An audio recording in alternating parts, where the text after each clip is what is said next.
Hello there. Well, let's see here.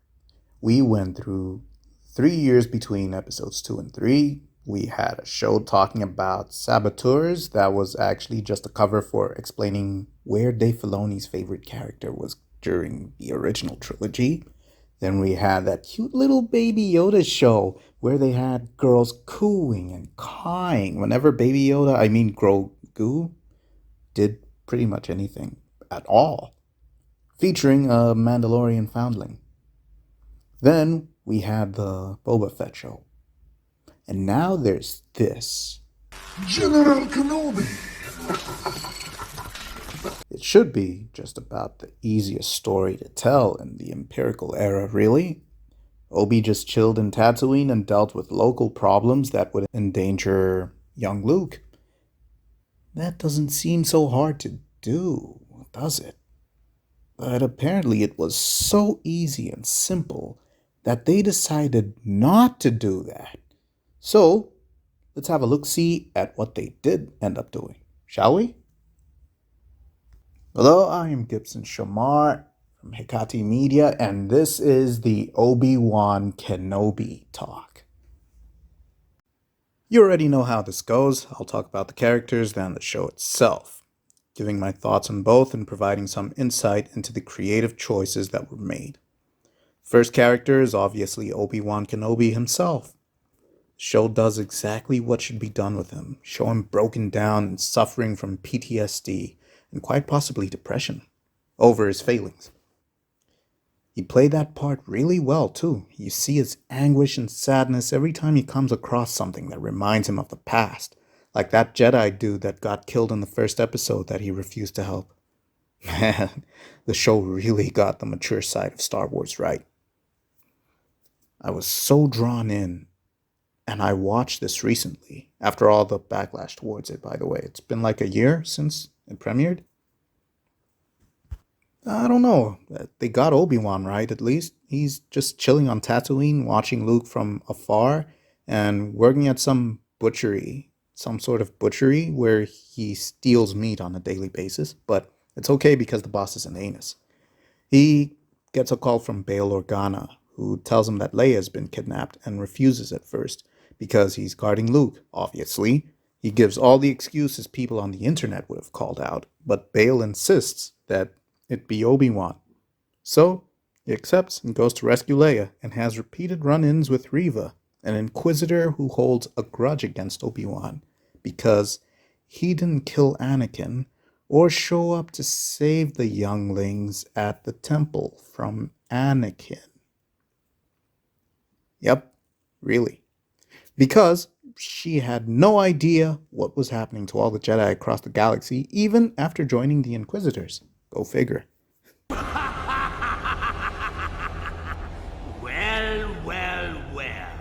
What do we have here? During one of these encounters, she tells him that Anakin is alive and is Darth Vader, and he decides to confront him. Okay, pause. How in the netherworld of the Force did he not know that? Isn't he supposed to be keeping track of what's happening in the galaxy? What are you protecting Luke from if you don't even know what's going on? Well. What do we have here? He goes on his quest across the galaxy, makes some friends, including one that a few people on Twitter started to ship him with. Seriously, shippers are the worst part of every fandom. Anyway, she died, and that was after Obi-Wan finds out from her that there are other Jedi who survived, including Quinlan Vos.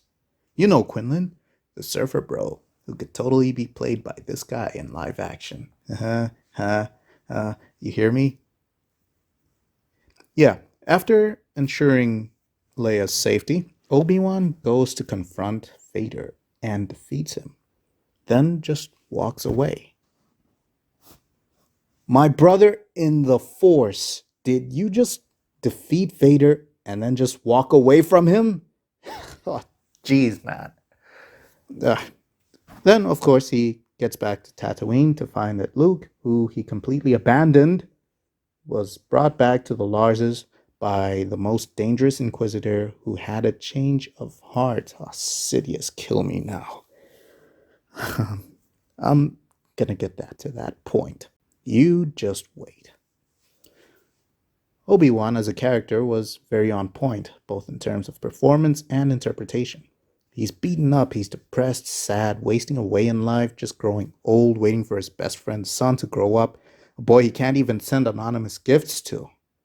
It's a sad life, and you can't help but feel for him. It's a no-brainer that such a character would end up being the fan favorite in the prequels. He went through so much.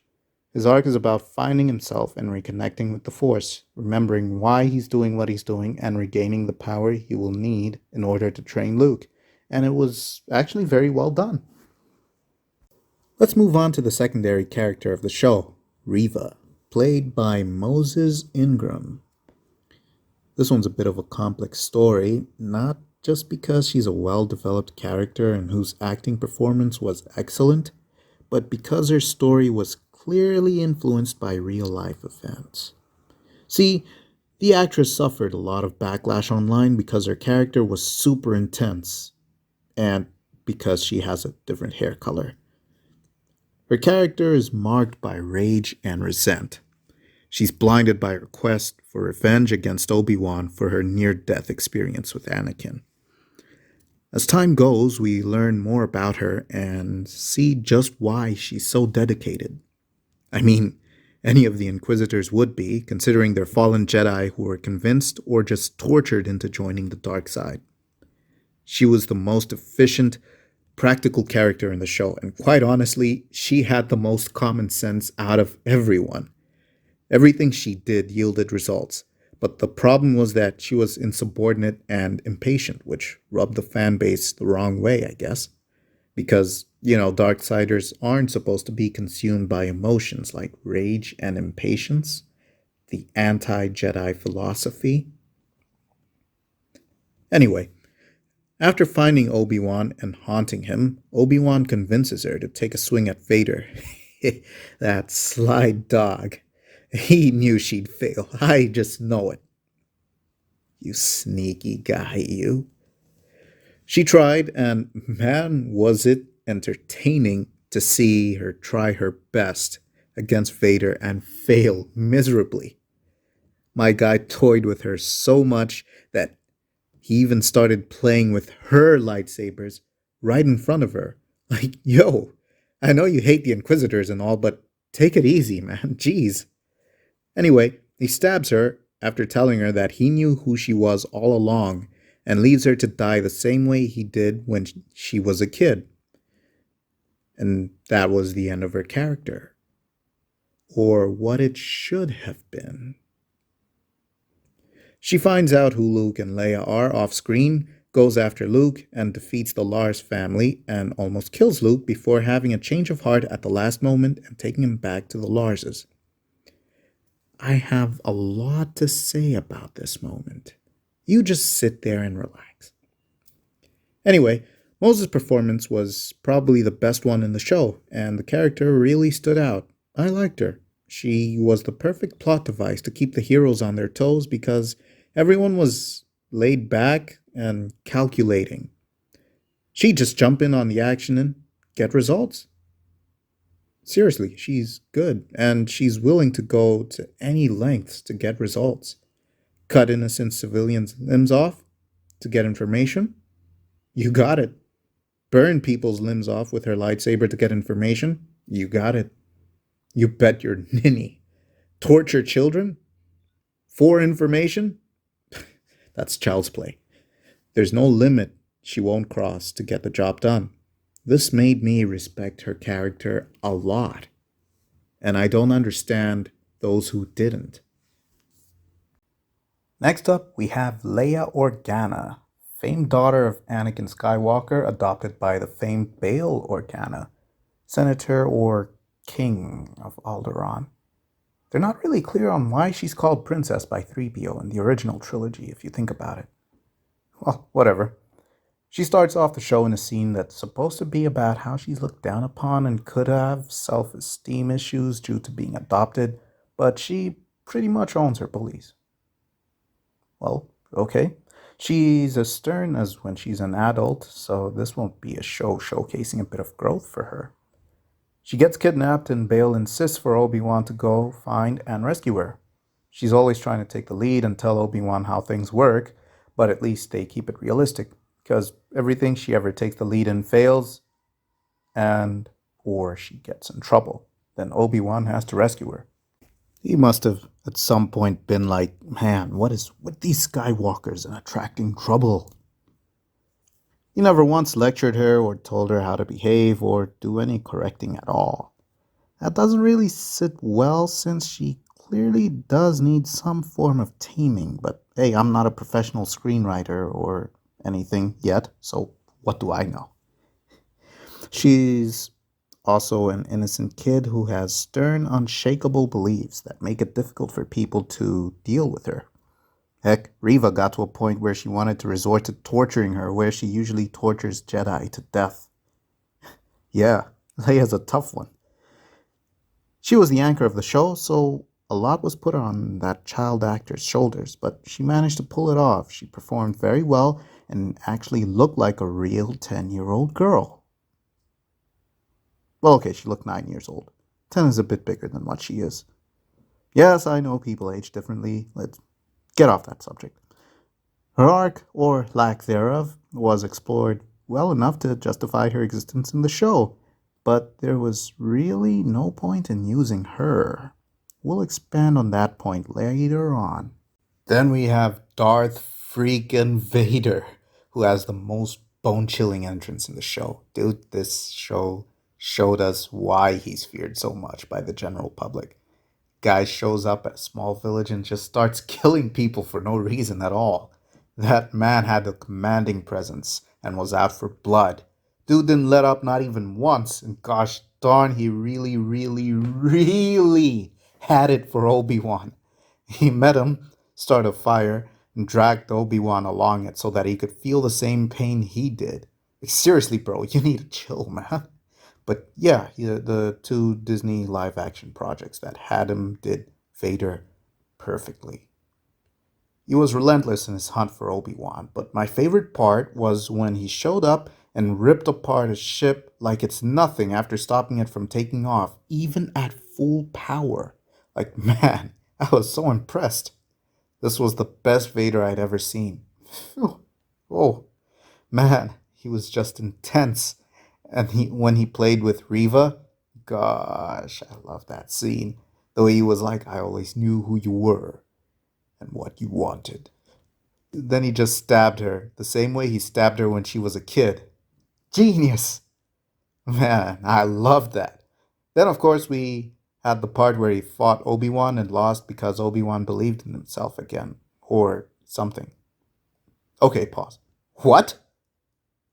So, what exactly was the point of this rematch of the century if Obi-Wan was just going to defeat Vader straight up all over again and this time allow him to live simply because? We'll get to that later. You just wait. So, on to the show itself. The show was very well done. The cinematography, the acting, the atmosphere, all very good. The characters were solid and well presented. Owen Lars was the jerk that we read about, and we saw it. It was nice to see him be something more than just the guy who raised Luke and died, along with Beru. That's how it should have been. Honestly, this show should have been about Obi-Wan protecting Luke. But somebody in the production team must have been like, we've seen a lot of Luke. We need Leia. She's a Skywalker too. And then they made it about Obi-Wan protecting her instead. I'll have you know that if you wanted a Leia show, you could have made it a spy thriller about how she's doubling in the failing Galactic Senate as a representative of Alderaan's leadership while she's gathering Imperial information and supplying it to the rebel cells around the galaxy. There's a lot of stuff you could do with her alternatively. You could even make a show about how she joined a military coup against an Empire-controlled planet and took command. Like, man, they really just... Seriously.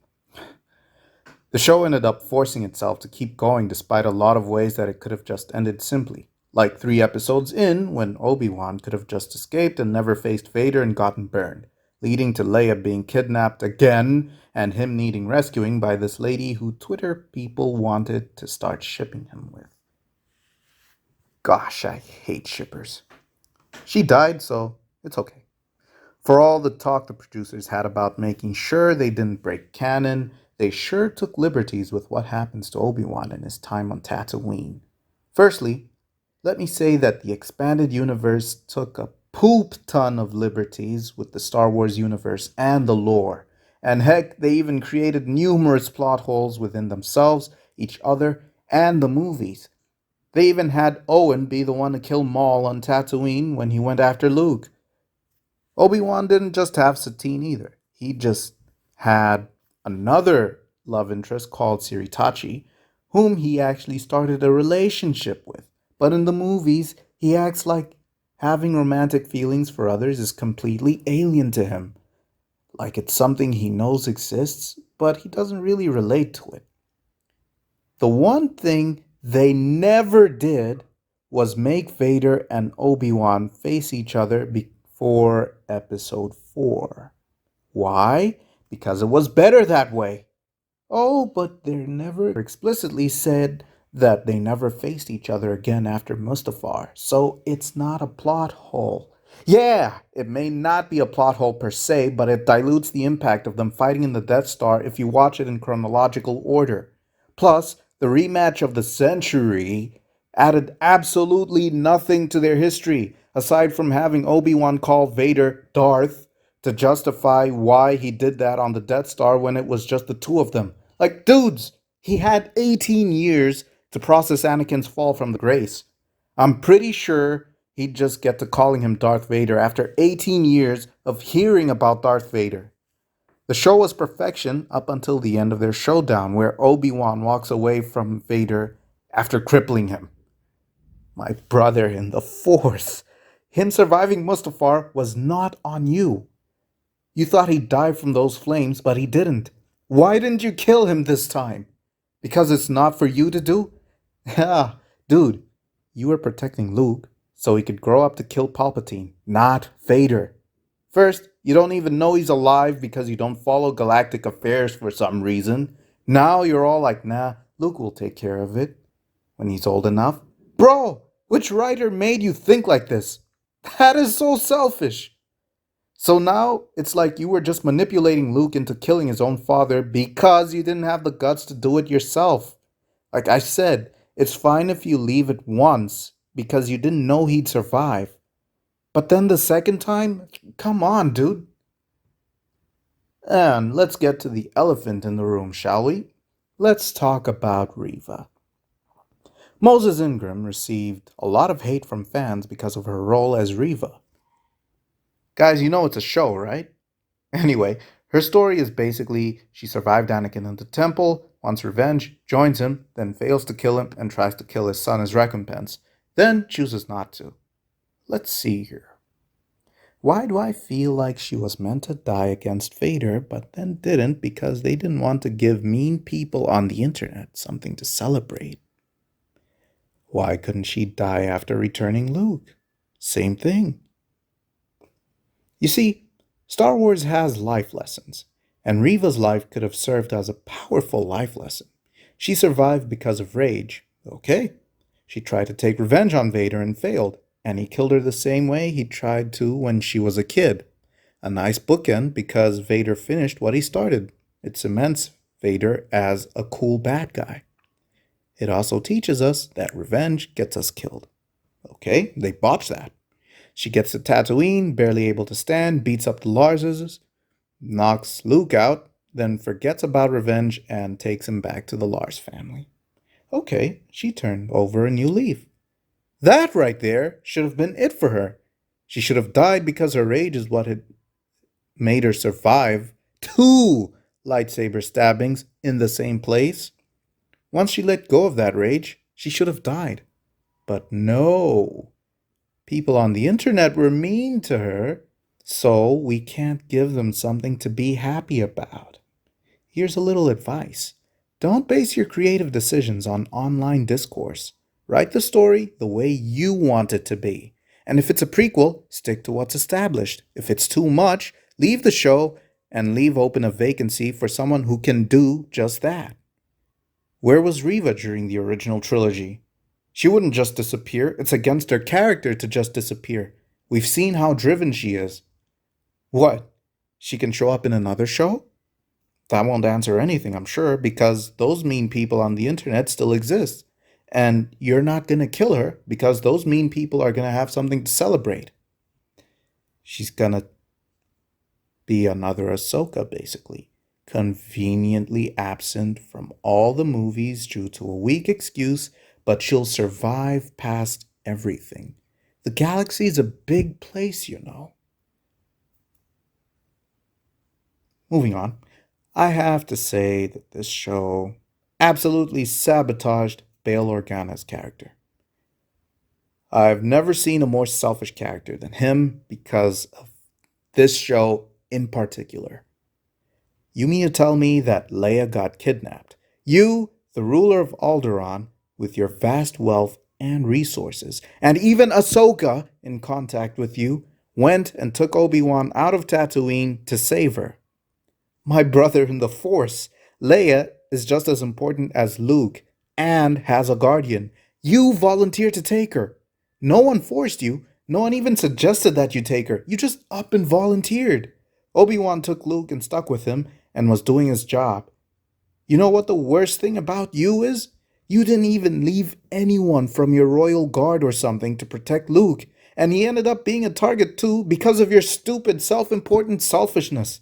Like, bro, if Owen didn't want them around, you send them to nearby farms or something. Don't just abandon the family to their fate.